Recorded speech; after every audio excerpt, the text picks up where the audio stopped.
குருதேவரை காணுவதற்கு எனது கல்லூரி நண்பர்களை அழைத்து வருவது எனக்கு மிக்க பெருமை தரக்கூடிய சிறப்பு உரிமையாக இருந்தது. அவர்களில் பெரும்பாலோர் தங்களது கல்லூரி நாகரிகத்திற்கே உரித்தான நாத்திக போர்வையை குறைந்தபட்சம் ஆசிரமத்திற்குள்ளாவது ஒதுக்கி வைத்து விடுவார்கள். என் நண்பர்களில் ஒருவனான சசி அநேக வார விடுமுறைகளை ஆனந்தமாக செராம்பூரில் கழித்திருக்கிறான்.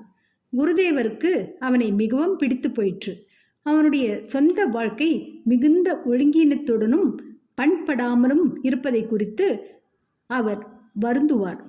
சசி, நீ திருந்தினால் ஒழிய இன்னும் 1 வருடத்தில் நீ பயங்கரமாக நோய்வாய்ப்படுவாய்.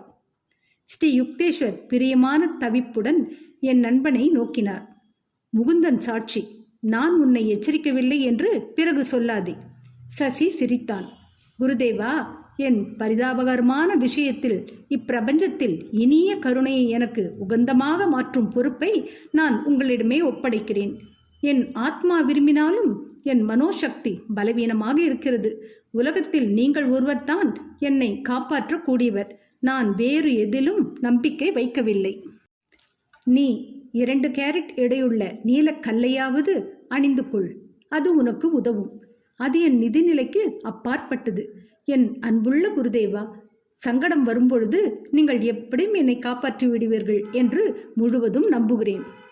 1 வருடத்தில் நீ 3 நீலக்கற்களை கொண்டு வருவாய். அப்பொழுது அவை உனக்கு உபயோகம் இல்லாமல் போய்விடும் என்று ஸ்ரீ யுக்தேஸ்வர் பதிலளித்தார். இவ்வுரையாடல் வெவ்வேறு விதங்களில் வழக்கமாக நடைபெற்றது. என்னால் திருந்த முடியாது என சசி கேலியான வருத்தத்துடன் கூறுவான். குருதேவா, தங்களிடம் உள்ள என் நம்பிக்கை எந்த கல்லையும் விட எனக்கு அதிக மதிப்புள்ளது என்பான்.